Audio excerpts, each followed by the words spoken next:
नमस्कार. अस्सल मराठी किचनमध्ये आपलं स्वागत आहे. तर आज आपण झटपट होणारा कच्च्या कैरीचा जाम बनवणार आहोत. हा जाम बनवायला फार सोपा आहे आणि चवीला सुद्धा खूप छान लागतो. चला तर मग रेसिपीला सुरुवात करूया.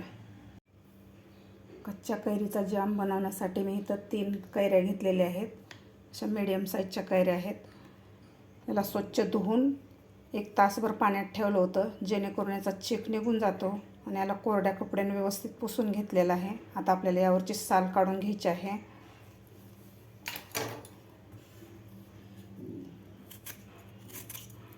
अशा प्रकारे तिन्ही कैऱ्यावरची आपल्याला साल काढून घ्यायची आहे. अशा प्रकारे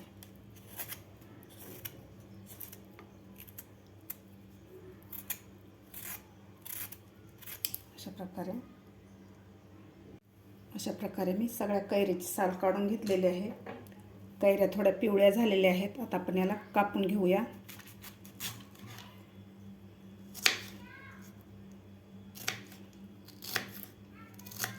अशा प्रकारे आपल्याला कैरी कापून घ्यायची आहे.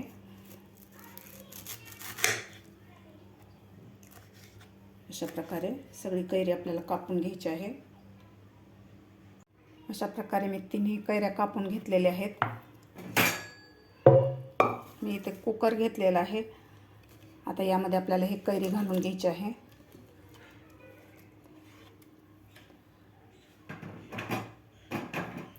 आपल्याला शक्यतो स्टीलचंच कुकर वापरायचं आहे. आता यामध्ये घालायचं आपल्याला 1 कप पाणी घालायचं आहे.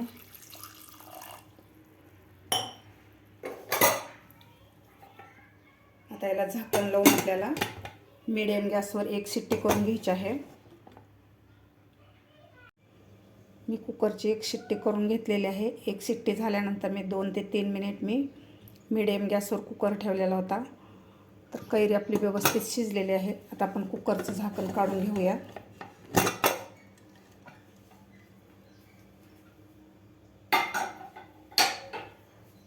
अशी मस्त आपली कैरी शिजलेली आहे.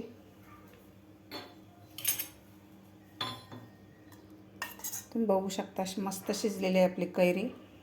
आता याला आपल्याला मॅशरनं मॅश करून घ्यायचं आहे किंवा चमच्यानं सुद्धा तुम्ही मॅश करून घेऊ शकता. असा कलरसुद्धा मस्त आलेला आहे आपल्या कैरीला. व्यवस्थित आपल्याला मॅश करून घ्यायचं आहे.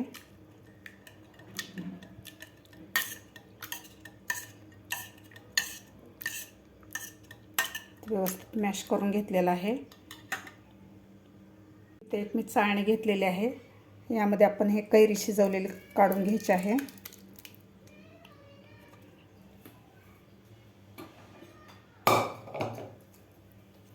तर व्यवस्थित आपल्याला हे कैरीचा पोल गाळून घ्यायचा आहे आपल्याला.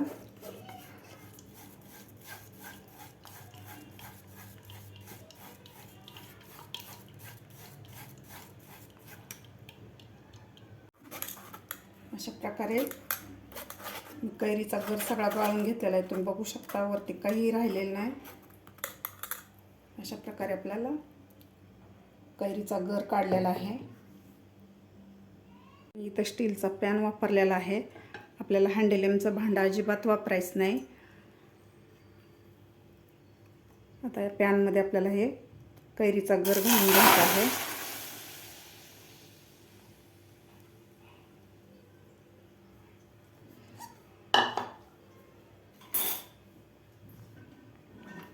आता आपल्याला हे व्यवस्थित हलवून घ्यायचं आहे. आता यामध्ये घालायचे आपल्याला 1 वाटी साखर. वजनाने मी 250 ग्रॅम साखर घेतलेली आहे. यामध्ये घालायचं आपल्याला 1 दालचिनीचा तुकडा आणि 4 काळे मिरे घालायचे आहेत. आता व्यवस्थित आपल्याला 4 ते 5 मिनिट एकसारखं याला हलवत राहायचं आहे. थोडंसं असं दाटसर होईपर्यंत आपल्याला याला हलवायचं आहे. असा कलरसुद्धा मस्त आलेला आहे आपल्या कैरीचा. तुम्ही बघू शकता. यामध्ये तुम्ही केशरसुद्धा घालू शकता. अगदी 2 मिनिटातच आपली साखर विरघळलेली आहे. आपलं कैरीचं मिश्रण थोडंसं पातळ झालेलं आहे. आणखीन 3 ते 4 मिनिट याला आपल्याला शिजवून घ्यायचं आहे व्यवस्थित. असं दाटसर होईपर्यंत आपल्याला हे कैरीचा गर शिजवायचा आहे. 4 ते 5 मिनिट मी हा जाम शिजवून घेतलेला आहे. यामध्ये घालायची आपल्याला थोडीशी वेलची पूड.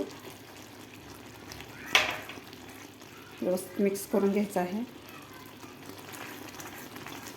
असं आपला जाम दाटसर झालेला आहे. आता आपण चेक करून बघूया.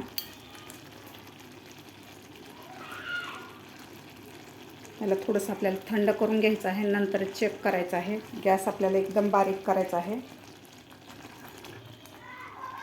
तुम्ही बघू शकता असा मस्त आपला जाम तयार झालेला आहे. हे प्लेटमध्ये पसरत नाही, तर व्यवस्थित आपला जाम तयार झालेला आहे. आता आपण गॅस बंद करून घेऊया. आता यामधले आपल्याला दालचिनी आणि मिरे बाजूला काढायचे आहेत आणि याला पूर्णपणे थंड करून घ्यायचं आहे. थंड झाल्यानंतर हे परत अजून दाटसर होतो. व्यवस्थित आपला कैरीचा जाम थंड झालेला आहे. तुम्ही बघू शकता थंड झाल्यावर असा मस्त दाटसर झालेला आहे आणि कलरसुद्धा असा मस्त आलेला आहे. एका बाउलमध्ये काढून घेऊया. असा मस्त दाटसर झालेला आहे.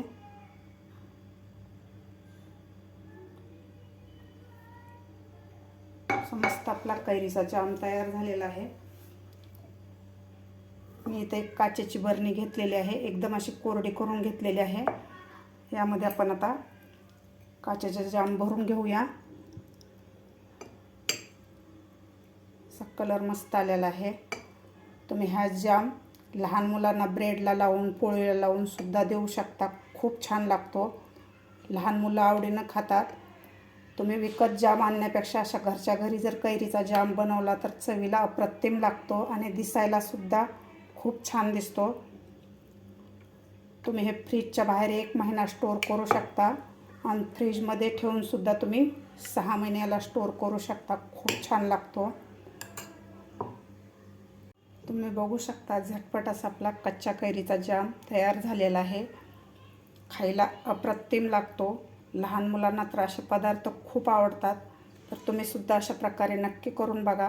सध्या कैरीचं सीझन चालू आहे. तुम्हाला माझी आजची रेसिपी कशी वाटली नक्की कमेंट करून सांगा. माझा व्हिडिओ आवडल्यास लाईक, शेअर आणि सबस्क्राईब करायला विसरू नका. भेटूया अशाच एका नवीन रेसिपीसोबत. तोपर्यंत मस्त खा आणि स्वस्त रहा.